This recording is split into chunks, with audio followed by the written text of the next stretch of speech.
Guys welcome back to my channel. कैसे हो आप सब? आई रियली होप एकदम बढ़िया होंगे। मैं भी बढ़िया हूँ। आज का ये वीडियो मैं पिछले वीडियो जो मैंने पोस्ट किया था कॉलेज एडमिशन वाला, उसी के रिलेटेड ये वीडियो होने वाला है। लेकिन उससे पहले अगर आप मुझे नहीं जानते तो हाय, मैं निशु हूँ और मैं इस चैनल पे नीट एस्पिरेंट्स को गाइड करती हूँ। ब्लॉग्स आते हैं क्योंकि मैं भी एक फर्स्ट स्टूडेंट हूँ, अब मैं ये कह सकती हूँ क्योंकि फाइनल में एडमिशन हो गया। इसके बाद इस पे आपको स्टडी चैलेंजेस करने को मिलेंगे। मेरे टेलीग्राम चैनल है जहाँ आप ऐड हो सकते हो और अपना प्रिपरेशन अच्छा कर सकते हो, क्योंकि मैं वहाँ कई तरह की स्टडी चैलेंजेस करवाती हूँ। और किसी भी तरह की आपको दिक्कत होती है तो मैं आपसे पर्सनली बात करके सॉल्व करने की पूरी कोशिश करती हूँ। तो जी, इसी के साथ इस वीडियो को यहीं पे करते हैं स्टार्ट।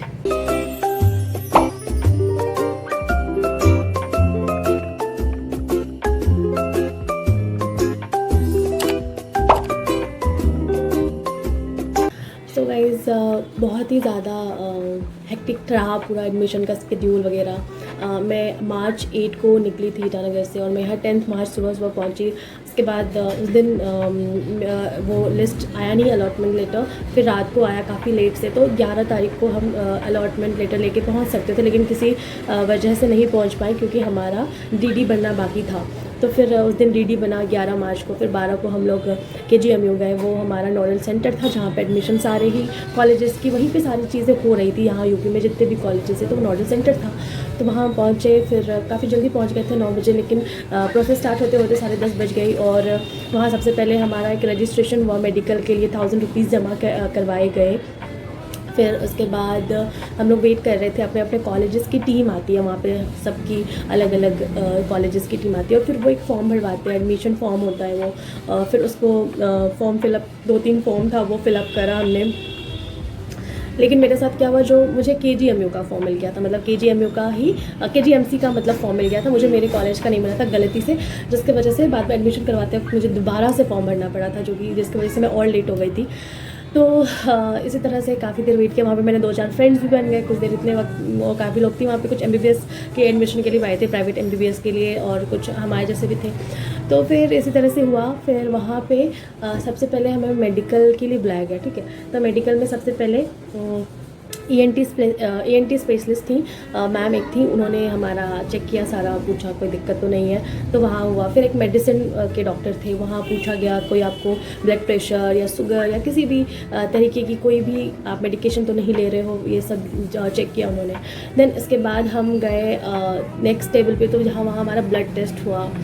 ब्लड टेस्ट में काफ़ी लोग बहुत डर रहे थे, काफ़ी देखा कुछ लोग तो देख ही नहीं पा रहे थे कि ब्लड लिया जा रहा है करके, ऐसे डरे हुए थे लोग। हो गया, बट वो भी ब्लड टेस्ट कराने से पहले ही थोड़ा दर्द होता है, डर लगता है, उसके बाद नहीं कुछ होता। एंड इसके बाद हमारा और फिर एक और टेस्ट हुआ हमें। फिर उस जो रूम था उसके अंदर इतने ही होने वाले थे उस वक्त। और एक हमारा आँखों का टेस्ट हुआ कि विज़न वगैरह ठीक है या नहीं, वो एक टेस्ट हुआ।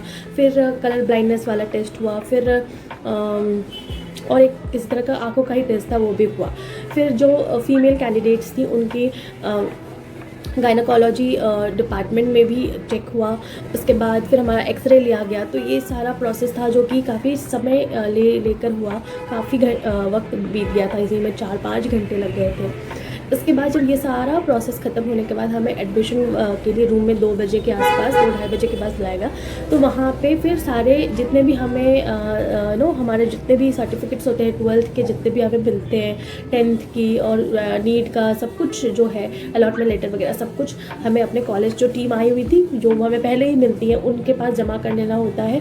तो वहाँ पर क्या हुआ था कि 3 उसकी कॉपीज़ चाहिए थी और एक जो हमारे पास ओरिजिनल था वो तो वो लेते ही, और 3 कॉपीज़ कराने के लिए कहा गया था। तो हमारे पास 2 था, तो फिर एक पापा को कराने जाना पड़ा। फिर वो हुआ, और एक कॉपी अपने पास रखना होता है, बाकी 2 वो रख लेते हैं, और ओरिजिनल भी वही रख लेते हैं। तो फिर जा कर के वहाँ पे हम गए एडमिशन करवाने के लिए। तो बहुत भीड़ थी, काफ़ी वक्त वहाँ पे भी लगा। तो फिर पता लगा कि जो ड्रॉपर्स हैं कहीं वो लोग कोई गैप सर्टिफिकेट बनाते हैं, ऐसा एक लड़की ने कहा। मैंने कहा कि हमें हमारे कॉलेज वाले तो बताया ही नहीं है। तो फिर भी मैं थोड़ी डरी हुई थी कि अभी यहाँ एडमिशन के लिए जाएंगे तो फिर पूछेंगे। तो यही हुआ, और मैं गई वहाँ जो बैठे हुए थे सर लोग, वो पूछ रहे कि बेटा आपकी गैप सर्टिफिकेट नहीं है। तो मैंने कहा सर गैप सर्टिफिकेट के लिए बोला नहीं गया था। तो फिर थोड़ी देर परेशान हुई, पापा रुके हुए थे, फिर अंदर पापा को मैंने बुलाया। फिर मैंने एक और सर थे उनसे वो कहा कि उन्होंने कहा कि आप एक एप्लीकेशन लिख दो, एप्लीकेशन लिख कर और वो कहो कि 15 डेज़ में आप दोगे।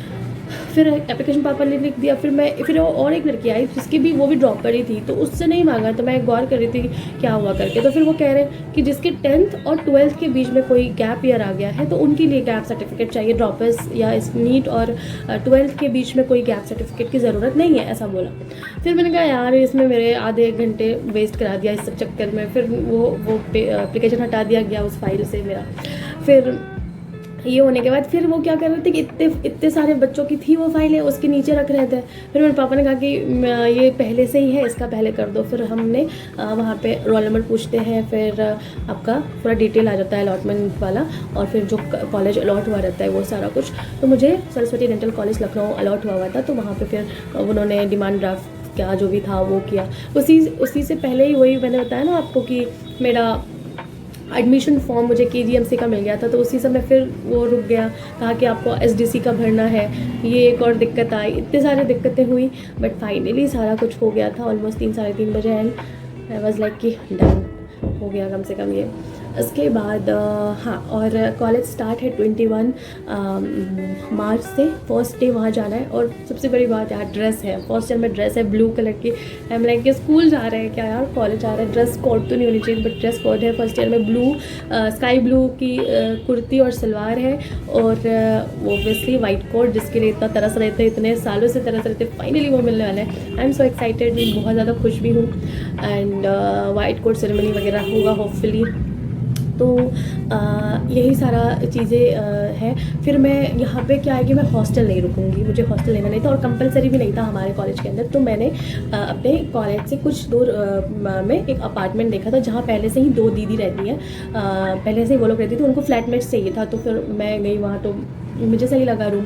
तो वो लोग सीनियर्स हैं, एक लॉ की स्टूडेंट है 3rd ईयर में, और एक आर्किटेक्ट है जो कि शायद इंटर्नशिप या जॉब कर रही हैं। तो और उसमें एक रूम खाली था, 2 BHK फ्लैट था उसमें, और एक रूम खाली था। तो मैंने वो लिया है एंड उसमें ही मैं रहूँगी, क्योंकि मुझे हॉस्टल में खाना वाना बहुत दिक्कत होता है करके मैंने लिया नहीं। और अभी फिर उस दिन हम लोग जिस दिन एडमिशन करवा के आए उसके नेक्स्ट डे हम लोग वहाँ गए। उस रूम में थोड़ा बहुत गंदा पड़ा हुआ था, वो सब ठीक किया, रूम वगैरह अरेंज किया थोड़ा, मैं और पापा मिलके। तो ये सारा कुछ हुआ। एंड अभी मैं अपने मासी के घर में ही हूँ, क्योंकि होली के टाइम में वो दोनों दीदी अपने घर चली जाएंगी क्योंकि उनका घर पास है। तो जिसके वजह से मैं यहीं पे रुकी हुई हूँ। और मैं 20 को अपने फ्लैट में चले जाऊँगी, और 21 को तो कॉलेज रिपोर्ट करना है। तो उस दिन कॉलेज चलेंगे और कॉलेज वाला ब्लॉग भी मिलेगा डेफिनेटली। सो यही सारी इन्फॉर्मेशन थी जो मुझे आप लोगों को मिली थी। बहुत ज़्यादा एक्साइटेड हूँ, बहुत ज़्यादा नर्वस भी हूँ कि क्या कैसे शुरू करना रहता है, क्या लेना होता है, क्या लूँ, क्या बुक्स लूँ, क्या करूँ, क्या इक्विपमेंट्स लूँ। जब मैं लूँगी तो मैं उसका भी एक ब्लॉग बनाऊँगी, एक पर्सनलाइज्ड वीडियो बनाऊँगी कि क्या क्या ज़रूरत पड़ता है फर्स्ट ईयर स्टूडेंट के लिए। तो यस, यही सारी चीज़ें थी जो आप लोगों के साथ मुझे शेयर करना था। एंड सबसे बड़ी बात, जब पापा जा रहे थे उस दिन और रोना आ गया।